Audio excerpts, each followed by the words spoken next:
बंगस festival में मैं आप सबका हृदय से स्वागत करता हूं। टूरिज्म डिपार्टमेंट और डिस्ट्रिक्ट एडमिनिस्ट्रेशन, आर्मी और चुने हुए जनप्रतिनिधियों को विशेष रूप से धन्यवाद देना चाहता हूं। सबके सहयोग से इस बड़े पैमाने पर आयोजन हो सका। 2 साल पहले भी मैं यहाँ आया था।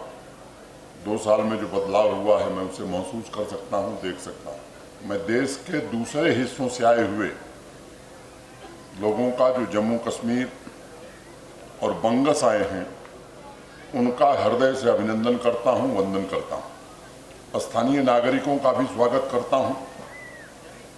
3 वर्षों में जम्मू कश्मीर के टूरिज्म डिपार्टमेंट ने एक इंटीग्रेटेड इकोसिस्टम तैयार करने का प्रयास किया है। जैसा मेरे पूर्व सेक्रेटरी टूरिज्म और डिविजनल कमिश्नर ने बताया, आज यूनियन टेरिटरी के ऑफबीट डेस्टिनेशंस और अब तक के अनजाने, अनदेखे प्राकृतिक, सांस्कृतिक एवं ऐतिहासिक धरोहरों को एक्सप्लोर करने देश विदेश से आ रहे लोगों और कश्मीर से कन्याकुमारी तक जम्मू कश्मीर से ग्लोबल विलेज की दूरी सिमटे, इसकी हर कोशिश शिद्दत से की गई है। अभी मेरे पूर्व बताया गया कि गत वर्ष टूरिस्ट की कुल संख्या 1,88,00,000 थी। अभी 31 अगस्त तक 1,58,00,000 टूरिस्ट आ चुके हैं। हम उम्मीद करते हैं कि इस वर्ष ये आंकड़ा 2.25 करोड़ के ऊपर जाएगा। मुझे लगता है ये सिर्फ संख्या नहीं है, ये आंकड़ा भारतवर्ष के मुकुटमणि कहे जाने वाले जम्मू कश्मीर की नई आकांक्षा को भी प्रतिबिंबित करता है। और जो मेहमान श्रीनगर और कश्मीर में कुछ दिन गुजार कर आए होंगे, उन्हें इस बात का अंदाजा लग गया होगा कि ग्लोबल टूरिज्म में जम्मू कश्मीर एक उभरता हुआ नाम है, उभरता हुआ डेस्टिनेशन है। और यह अपनी पुरानी विरासत को प्राप्त करने की दिशा में जोर से आगे बढ़ रहा है। जम्मू कश्मीर अपने आप में एक सांस्कृतिक अनुभव भी है। इसकी समृद्धि का अंदाजा आप इस बात से लगा सकते हैं कि चाहे एडवेंचर टूरिस्ट हों, खान पान के शौकीन लोग हों, ट्रैकिंग का आनंद उठाने वाले लोग हों, नदियों के प्रेमी हों, झील के प्रेमी हों, कला संस्कृति इतिहास के खोजी हों, शांत पहाड़ों पर समय गुजारने की इच्छा रखने वाले लोग हों, या फिर यहाँ की आध्यात्मिक ऊर्जा और पवित्र यात्रा में डुबकी की कामना लिए श्रद्धालु हों, इन सभी के लिए जम्मू कश्मीर अपनी अपार संपदा ऑफर कर रहा है। हमने इस बात का विशेष ध्यान दिया है कि हर एक टूरिस्ट जम्मू कश्मीर के हर एक पहलू से परिचित हो, उसकी विविधता का आनंद उठा सके और यहाँ से जब वापस जाए, अपने शहर में जाए, तो जम्मू कश्मीर की यादें, मधुर यादें उसकी स्मृति में रची बसी रहें।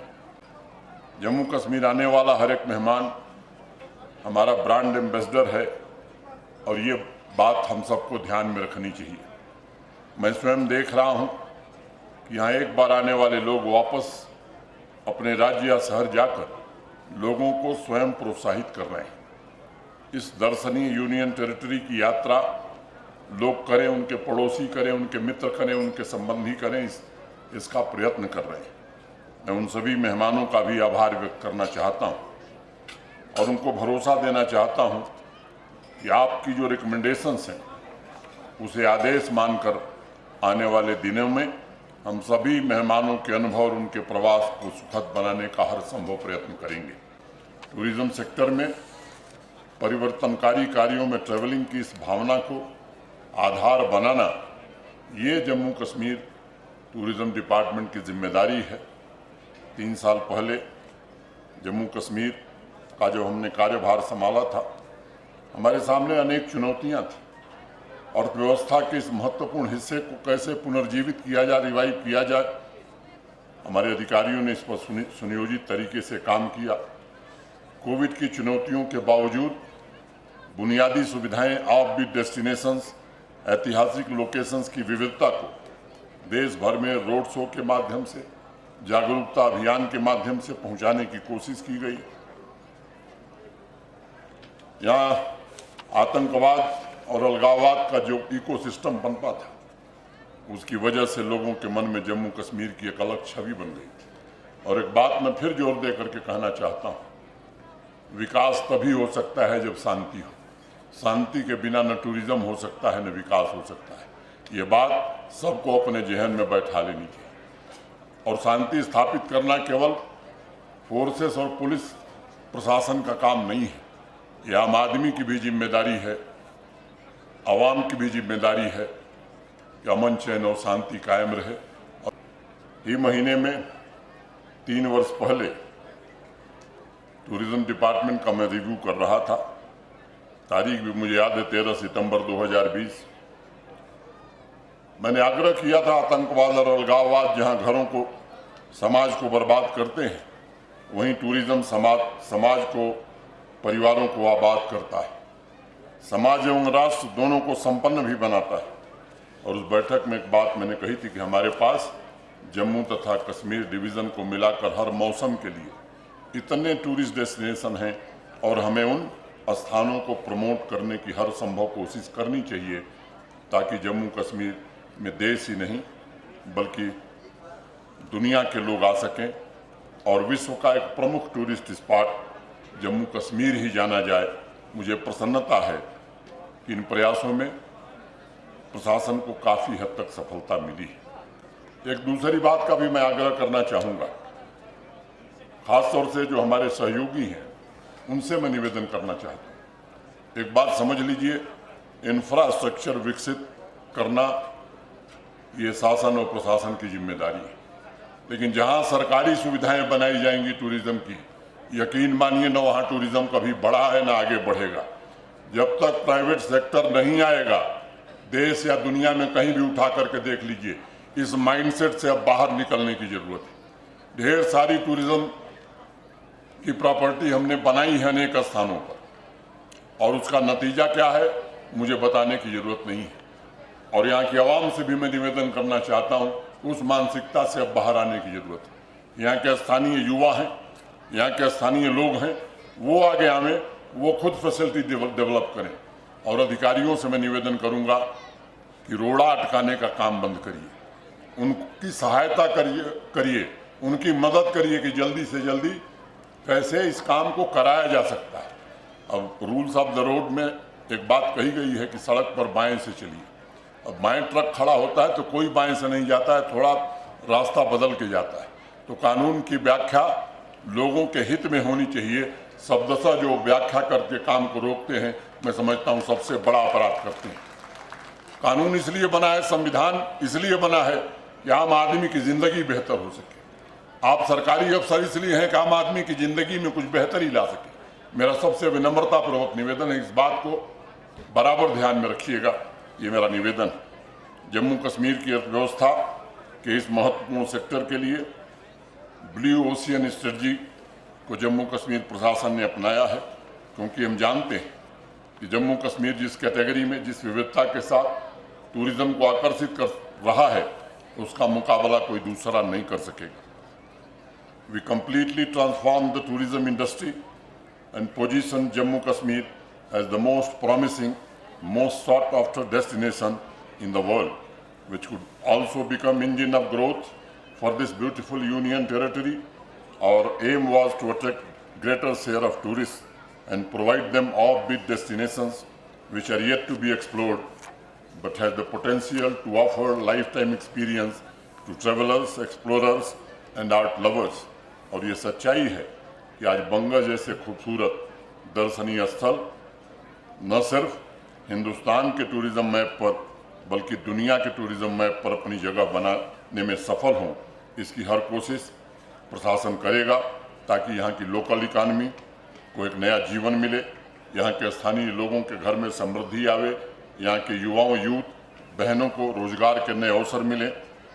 होम स्टे की वजह से अनेक गाँव में आज वैश्विक गांव का प्रतिबिंब नजर आ रहा है। टूरिज्म आज हमारे अर्थव्यवस्था के साथ सामाजिक व्यवस्था के बदलाव का भी एक बड़ा कारण बना हुआ है। अभी कालिया साहब जिक्र कर रहे थे, गुरेज जैसे अनेक इलाकों में जहां कभी वर्ष भर में 700 टूरिस्ट आते थे, पता नहीं पीछे अभी हम लोग गए थे तो वहाँ जो बताया गया मुझे कि 25,000 से ज़्यादा लोग अब तक गुरेज आ चुके हैं। किश्तवाड़ जहाँ लोगों की संख्या बड़ी सीमित होती थी, वहाँ तरक्की की नई रोशनी पैदा हुई है।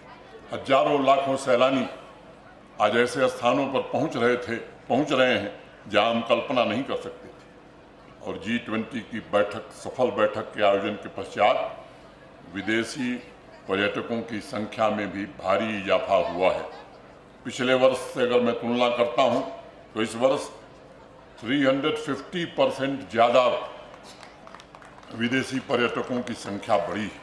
यही नहीं बल्कि मैं समझता हूं कि उस इंटरनेशनल इवेंट से एक नया आत्मविश्वास जम्मू कश्मीर प्रशासन में पैदा हुआ है, टूरिज्म इंडस्ट्री में पैदा हुआ है, फिल्म में काम करने वाले फिल्म सेक्टर में पैदा हुआ है और इको टूरिज्म के लिए हमारे यूनियन टेरिटरी विश्व की पॉजिटिव हेडलाइन बनकर उभर रहा है। मुझे उम्मीद है कि इस साल हम 2.25 करोड़ 2.25 करोड़ का आंकड़ा पार करेंगे टूरिज्म में तथा जम्मू कश्मीर को देश के टॉप डेस्टिनेशंस में शामिल करने में हम सफल होंगे। साथियों, मैं ये मानता हूँ कि आज जम्मू कश्मीर देश के किसी अन्य टूरिस्ट लोकेशन से प्रतिस्पर्धा नहीं कर रहा है, बल्कि हमारे आप भी डेस्टिनेशन आपस में स्वस्थ प्रतिस्पर्धा कर रहे हैं, हेल्दी कंपटीशन कर रहे हैं, जो जम्मू कश्मीर प्रशासन को सांस्कृतिक आध्यात्मिक विरासत के संरक्षण के साथ साथ विश्व स्तरीय सुविधाओं को भी विकसित करने के लिए प्रोत्साहित कर रहा है। नए विश्वास के साथ प्रशासन 75 offbeat destination, 75 adventure destination, 75 heritage site तथा 75 स्पिरिचुअल डेस्टिनेशन विकसित करने का काम कर रहा है। हम जम्मू कश्मीर को विश्व के सबसे बेहतरीन गोल्फ डेस्टिनेशन के रूप में विकसित करना चाहते हैं और टूरिज्म को इंडस्ट्री का दर्जा देकर के भारत सरकार ने इस सेक्टर में प्राइवेट इन्वेस्टमेंट की बड़ी संभावना पैदा की है। साथ ही होल ऑफ गवर्नमेंट अप्रोच के साथ युवाओं की स्किलिंग, कलाकारों तथा सेल्फ हेल्प ग्रुप्स से जुड़ी बहनों के एम्पावरमेंट को भी नए आयाम दिए जा रहे हैं। आज इस खूबसूरत बंगस वैली में आयोजित यह फेस्टिवल इन उपलब्धियों को परिलक्षित करता है। साथियों, इको टूरिज्म, सस्टेनेबल डेवलपमेंट, ये दो महत्वपूर्ण तथ्य प्रशासन की प्राथमिकता हमारे ब्लू ओशियन स्ट्रेटजी का हिस्सा भी है। जम्मू कश्मीर प्रशासन का संकल्प है वसुधैव कुटुंबकम की भावना से मेहमानों का स्वागत और प्राकृतिक संरक्षण, जो अभी कालिया साहब कह रहे थे, ये दोनों काम साथ साथ हमें करते रहने चाहिए। और मुझे विश्वास है इस संकल्प के साथ ही हम आने वाले भविष्य में पूरी दुनिया को अपनी विविधता का अनुभव करा पाएंगे। मैं इस फेस्टिवल के माध्यम से शुरू हो रहे air balloon, horse racing, paragliding जैसी एक्टिविटीज़ को और बढ़ावा देने का भी टूरिज्म तथा जिला प्रशासन से आग्रह करता हूं।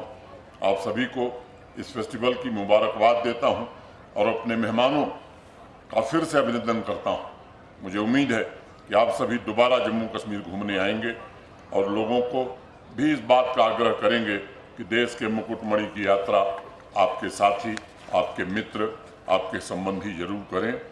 अंत में दो पंक्तियां कह के अपनी बात खत्म करूंगा। जहां वादियों में नए फूल आए, जहां वादियों में नए फूल आए, हमारी तुम्हारी मुलाकात होगी। मुसाफिर हैं हम भी, मुसाफिर हो तुम भी, किसी मोड़ पर फिर मुलाकात होगी, किसी मोड़ पर फिर मुलाकात होगी।